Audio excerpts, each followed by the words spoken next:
This is a Martin P6M Seamaster turbojet powered flying boat. This is a model of the Martin Seamaster, and so is this. How are they related? Let's find out in this episode of Celebrating Aviation with Mike Mashat. We're going to be talking about model box art, how it's created, how it's used, and how it's very effectively used to create your choice in buying a model airplane. Stay tuned till the end because we're going to show you the process for how model box art is created. Well, if you grew up in the 1950s and you had a catalog like this, or you went to your local hobby shop and the shelves looked like this, chances are today you're somebody called a glue trooper, a member of Max's Models. If you haven't seen this, please check it out. It's the best modeling channel on YouTube. So it's the 1950s. You want to buy a model. You go down to the hobby shop and you buy this beautiful American DC-7 from Revell. You take it home and you build it. And if yours look like this, you're pretty good model builder, because mine was covered with glue fingerprints and that orange stripe wrapped around my finger while I was trying to get out of the water. It was kind of a frustrating deal. But what you're looking at here is a factory buildup from Revell in Venice, California. And this was used to send to hobby shops for window displays if that store ordered a gross of a certain model, 144 kits. And then when you spend enough money, when you bought enough models to qualify as a Revell Master Modeler, you got a certificate like this signed by Lou Glazer, Revell president, and a gold seal. Good marketing trick. Revell issued a kit like this Grumman Tiger in the mid-1950s, an S kit, and then in 1960 they would reissue it again in blue plastic and Blue Angels markings. And this was to revive sales of the kit after it had been on the market for so many years. Thankfully, today we have companies like Atlantis who are reissuing this kit once again. And this accomplishes two things. It allows a whole new generation of young folks to discover the joy of modeling. And it also creates a guilt-free build. You're not wiping out a $100 original prized collectible vintage kit. So my hat's off to the Atlantis folks and all the other companies that are reissuing models today. But for the purpose of this presentation, we're going to talk about vintage kit reissues and how that was used as effective marketing. For instance, there were three phases. The first was new box art only, the same parts, decals, and direction sheets. So we talked about the Martin Seamaster, same exact kit, first issued as an S kit in 1956. S stood for styrene, which was an easier type of plastic to work with. So the S kits were the pinnacle of Revell's kits in the 50s. And so the Seamaster came out in 56. This version with the Jack Lenwood artwork came out in 1961 as part of the Famous Artist, Famous Aircraft series. Which one would you buy? Here's another good example, the Douglas X-3 Stiletto. And years later, they reissued it as part of the Academy series with a Lenwood painting. Wait a minute, where have I seen a scene that looks just like this? Oh yeah, the rollout. This airplane was built by Douglas at Santa Monica. Here it is rolling out of the final assembly building. I want to call your attention to the tow bar, the yellow tow bar attached to the nose wheel strut, and the other end is on a tug, which is just out of frame. But obviously it has to be longer than the airplane so that the tug can move it and not collide with the nose probe, right? Well, take a look at the tow bar in Jack Lenwood's world. I always talk about how he played tricks on us unsuspecting 12-year-old model geeks, and this is one of them. How would that work? I don't know, but I had to have the kit. Here's the final S kit released. That was the North American A3J. And this was reissued just a few years later as this version with the Lenwood cover launching off the deck of a carrier. Same identical kit. They added some red markings on the tail for a flight test, but everything else was identical. And then we have this. the X-15 satelloid rocket plane going into orbit, kit from Aurora. Aurora liked to get the jump on other companies, and they'd always be the first out with something. But take a look. Does that even look like an X-15? How did that happen? Well, they got a hold of Aviation Week in February of '58, a year and a half before the actual airplane made its first powered flight. And the 3-view was kind of a, here's what we sort of kind of guess that the thing's going to look like. It was all classified at that time. There was a picture in Life magazine of the shape of the thing under a tarpaulin. So I guess they worked off of that. But it doesn't even look like the real airplane. But lo and behold, they came out with a kit, first on the market, and bogus markings and all. There was just one little thing. When the real airplane started flying and it didn't look anything like this, sales plummeted.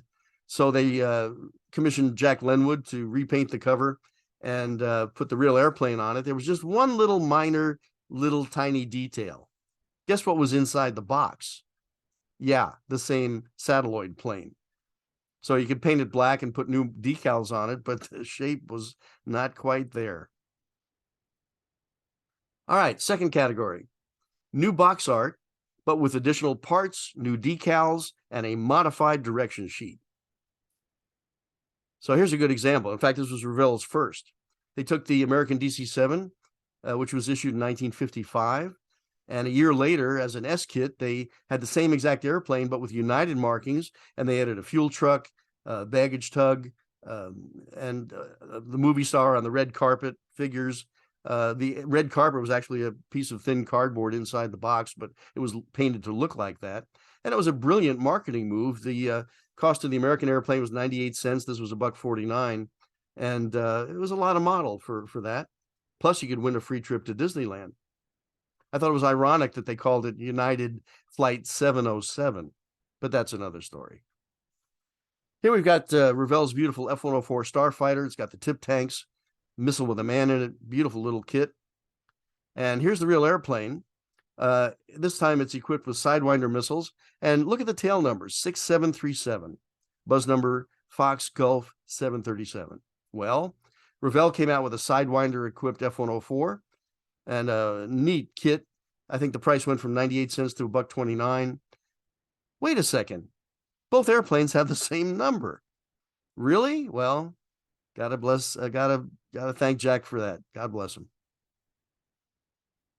This is an example of how they would modify the direction sheet. They changed the markings a bit, and then they added that little box that you see at the lower right there with the figures and the Sidewinder missiles on a ground handling cart. Another example is the Revell A4 Skyhawk, reissued as A4 with bullpup missiles. Same drill on the F8 Crusader, F8U1 as an S kit, and then part of the famous artist series, cover painted by George Akamoto, the F8U2N equipped with Sidewinder missiles and ventral fins. I should mention that George was an illustrator for Douglas Aircraft, wound up as chief illustrator for the company and created beautiful artwork and worked on outside projects as well, like Revell covers and movie posters. But he was one of the best. And look at the beautiful design of this thing, the black radome and anti-glare of the first airplane against the light sky, the light wings against the dark cloud, and my favorite touch, the black cap on the tip of the tail against the exhaust of the airplane in the background. Just a very elegant use of design. Here's Revell X-15 in orbit on its way to the moon, I guess. I've never quite figured this cover out, but it's got the nose probe, and it's an early version of the airplane. Reissued with the NASA markings and the correct cue ball nose that you see here in 1961 as well. And Revell was even able to do the mothership. Here's the B-52B carrying the X-15. Look at the shadow of the X-15 on the bomber. Isn't that cool? But they took their original pre-S B-52 tall tail model and then modified it with the notch in the wing and the pylon to carry the X-15. And only Jack could put a launch of the rocket above a green cloud deck, which never happened. But gotta love it. And now the mother of all reissue stories, Revell's American Airlines Electra. I include this on purpose because this is probably the best example of how a model company can reissue a kit and create kind of a cult following at the very same time. The Electra entered service in 1959. It was America's only 4-engine turboprop airplane, and they lost 5 of them in the first 3 years. It had kind of a tough early gestation, but it wasn't, the model itself was not that popular. And so Revell pressed 100,000, and to my knowledge, they only made the one pressing. So those 100,000 kits suddenly became very collectible and very unique and rare, because Revell completely revamped the molds to create the P3 Orion. Again, this is an adaptation of the passenger airplane. It's got a different nose, different windshield, the mad boom on the tail, and obviously totally different window configuration. But the P3 was a successful kit as the airplane entered service with the Navy. But what happened to those passenger planes? Well, those 100,000 kits were sold or wound up in the back room of hobby shops or wound up in closets or wherever they went. And that was all they made. And so this became the first cult collectible, the first kit to, in my knowledge, go over $100. If you can find a good one today in mint condition, they're probably $250 on eBay, if you can even find them. But I would imagine that the number of kits left in the world is probably 3 digits. And so it's a pretty rare kit and a great example of changing a model and reissuing it as something else. Okay, category number 3, models of the same airplane, but from different model companies. Let's take a look. Here's the Boeing B57 Stratojet, Revell's beautiful cover, and Aurora's cover. I've used this many times, but it's a great example of the different design philosophies that model companies can have. And it literally affects your draw into the kit and purchasing a model.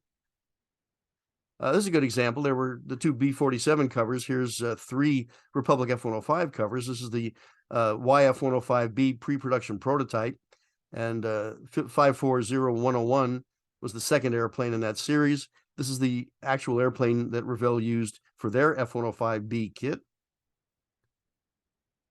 And then here's Aurora's cover art. And this is by Joe Catula. We call the background Anywhere Air Force Base because of its generic look. But sadly, the Aurora kit was just not very accurate. It had all sorts of weird combinations of early 105s and later. It just, they missed on this one. I'm sorry. But there were rumors that Monogram was going to come out with a really accurate kit that would be the best of all of them. And then the box art, you know, when the kit was released, I remember looking at this and going, huh? Guy ejecting, the airplane doesn't even look, I couldn't believe it. But inside the box, it was a beautiful model. It was just the box art didn't convey how sharp the kit was. Now we come to the Convair B58 Hustler, first Mach 2 bomber, first flown in 1956. Look how many companies made models of the B58. And they were all different. Some of them made models in different scale from the same company. So here's Jack Lenwood's cover of the 58 for Revell. And look at the difference in Monogram's approach. A vertical box, which they did on a few kits. And it was an action series. You could drop the weapon pod with a button on top of the model. Unique approach for marketing. Ray Gadke, the airbrush king over at Lindbergh, had this version for his cover. And again, Joe Catula at Anywhere Air Force Base. I don't know whether the model didn't sell because this cover wasn't as attractive. I don't really know. But I do know that Aurora commissioned Lenwood to redo it in his inimitable style. And I believe this increased the sales of the kit. They then changed their logo later in the 60s and redid Jack's painting, taking off the landing gear and eliminating the airport. So you can see how box art can change as these models are reissued. And then Revell reissued the B58 as part of the Jet Command series, and they had these red banners. We know Revell models are fun. You don't have to tell us, but it was kind of splashy. So in Photoshop, I took the cover and eliminated that red banner, and this is the way it would look in my world. But let me know in the comments below, do you like it better this way or with the red banner? I'm kind of torn. In the 1970s, Monogram issued their stunning 1/48 scale Hustler. Gosh, this thing looked just like the airplane. And then they reissued it as part of the Big Bad and Beautiful series, along with the B52. And this was in the factory markings. And this built up into a very impressive model. Okay, let's talk about airliners. The cool thing about airliners is, unlike military airplanes, you can buy a ticket and fly on them. So obviously building models of airliners is a whole unique experience. And here we have an example of Lockheed taking the 1049G or Super G Constellation passenger aircraft and modifying it into a military version, a radar picket or airborne early warning. And this is the EC-121 for the Air Force that you see below. And the Navy version was the WV-2. Well, guess what? Revell did the same thing with their models that Lockheed did with the real airplane. They took the Eastern Super G Golden Falcon constellation and converted it into a Navy WV-2, a really beautiful kit. Here's a buildup of the WV-2, a simple, easy model to build, not much to paint. And then here's the Eastern Super G. A beautiful kit. There were some issues with the engines. They look a little short, the nacelles aren't quite right. But again, take a look at that box art. It's got all the elements that I talk about for good design: cool and warm color, light and dark shapes, and bright and dull surfaces. And it makes it stunning. It's one of my top 5 all-time model covers. Compare this to Monogram's cover. I remember buying this kit when I was about 10 years old and looking and thinking it kind of looked washed out. I don't mean anything derogatory to the art. I'm just saying it just had a different look to the cover, but the kit sold very well. But here's the difference. Look at this buildup. This was built by my dear friend, the late Craig Cadera, and it was the same price as Revell's kit. It was 98 cents, but you got a model molded in 2 different colors. It had the 2 boarding stairs, the stewardesses at the top of the stairs, the ground tug, tip tanks. What a stunning model, and really looked like the real airplane. Then we move into the jet age with Revell's United DC-8. Aurora used artwork from different artists on their DC-8s, and I mentioned the inaccuracy of the F-105. I got to tell you, this is the other end of the spectrum.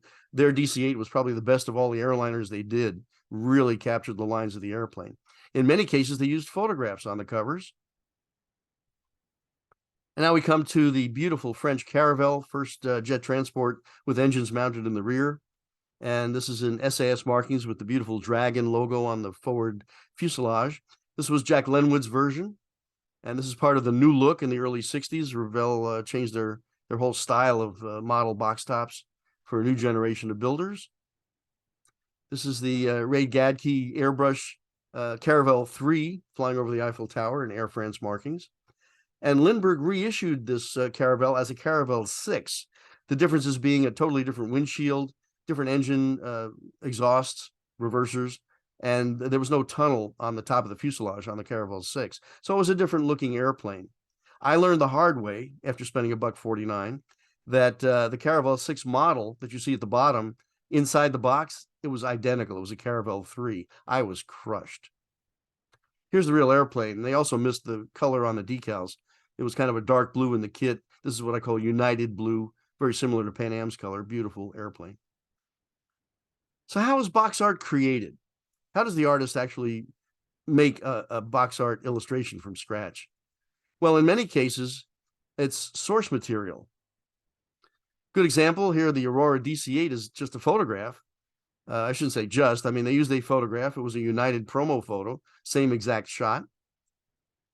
In this case, Revell took the DC-8. Here you've got the Jack Lenwood painting, the passenger looking down, smoking a pipe, of course, looking down from a terminal, but this was derived from this photograph. And now you're looking down from a helicopter. This is the rollout of the DC-8 at Long Beach in 1958. Remember that F-105 cover that Joe Catula painted? Well, you take a photo like this of a 105 landing at Farmingdale, you reverse it and change the angle just a bit, and then for the airplane in the background, you've got this photo. You can see the direct relation. One of my faves, Jack Lenwood's beautiful, stunning, elegant Jaguar XKE on the ramp with F-102s, pilots in their pressure suits, of course, looking at the car and a tetrahedron right in the middle of the ramp. Yeah, good. Well, as Maxwell Smart used to say, would you believe this photo was originally a Nash Rambler? Yeah, I know. That X3 Stiletto, this is a different way of creating a model box top. Take a good look. It's the airplane on a gridded ramp with a hangar in the background, some figures. This was created from a diorama. Cardboard ramp, shoebox, G.I. Joe figures, and a prototype early version of the model. So whatever it takes, that's how they do it. Is box art a critical factor in purchasing a model? You bet it is. And I couldn't think of a better example to wind up with than the USS Forrestal. This is a super carrier commissioned in 1955, 81,000 gross tons, over 1,000 feet long. First aircraft carrier designed from scratch with the British angled deck. And it was just a Mongo kit for two different companies, but they had two very different types of box art. So if you were going to buy a model of the USS Forrestal, which kit would you buy? The Aurora, with a cover by Joe Catula showing an A4, a Crusader, all sorts of cool planes on the deck. Or the Forrestal from Revell with a Scott Eidson cover showing an A3D launching off the port catapult there, a Cutlass on the foredeck, and all sorts of action and cool stuff. Which one would you buy? Well, I was torn, and thankfully for me, my birthday and Christmas were only 3 months apart, so I wind up with both of them. And there you have it, a look at box art, how it affects your decision to buy a model, and how models were reissued to reinvigorate the marketing once they'd been on the shelves for a number of years. As always, special thanks to the great folks who make these videos possible. And thank you for celebrating aviation with Mike Machat. Always great to have you watching these. I do appreciate it. We love making these programs for you. If you haven't subscribed, please do. We'd love to have you on board. And please hit the like button on the way out. It does help us with YouTube. So until next time, take care.